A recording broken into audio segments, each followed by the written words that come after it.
أمير له أحفاد كثيرة مجموعين في شارع العلمي 4 أو 5 بيوت اسمهم بيت الأمير، وفي شعوب عند الرستق في القيادة 4 أو 5 بيوت اسمهم بيت الأمير. هذا البيت وهذا البيت وهذا البيت كلهم ينتسبون إلى السيد محمد بن إسماعيل الأمير.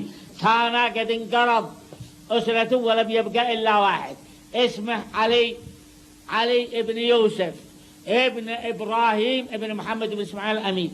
أتى ب2 عيال، واحد اسمه حسين، واحد اسمه عبد الله. هذا عبد الله أتى بذرية من ذريته واحد الذي موظف في مركز البحوث اسمه عبد الرحمن الأمير.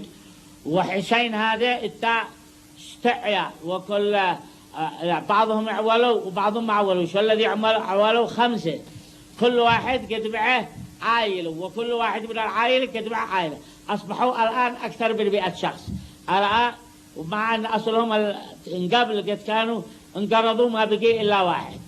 وهذا السيد ومنهم واحد اسمه الولد محمد عبد الخالق الأمير، موظف في النيابة وفي وزارة العدل، اسمه محمد عبد الخالق الأمير. هذا من ذرية السيد محمد، وأبوه عبد الخالق الأمير من علماء صنعاء الذي درسنا عندهم. ابن عمه اسمه عبد الكريم الأمير الذي كان يحرر جريدة الإيمان في صنعاء قبل الثورة. هذا العاد من ذرية السيد محمد بن إسماعيل الأمير. أما الشوكاني فلا يوجد من ذرية أحد إلا من ذرية البنات. يوجد في صنعاء من بيت صبر وبيت أبو الرجال وبيت المجاهد وغيرهم، موجود منهم من ذرية البنات أسر آخر. أما من ذرية العيال فلا، لأن قد كان معه 2 أولاد.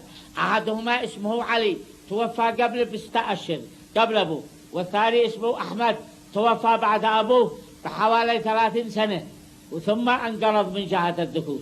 السيد محمد بن إبراهيم الوزير لا يوجد أحد من ذريته، إنما من ذرية أخوه السيد صلاح السيد حسن الجلال مؤلف ضوء النهار العلامة الكبير. ليس هناك أحد من ذريته، إنما من ذرية أخوته. أما من ذريته فلا يوجد. فيوجد في صنعاء بيت الجلال ولكن من ذرية آخر. القاضي حسين السياغي مؤلف الروض النظير لا يوجد أحد من ذريته، إنما من ذرية بنته فقط الموجودين من ذرية بنته. الوحيد من العلماء اليمنيين الكبار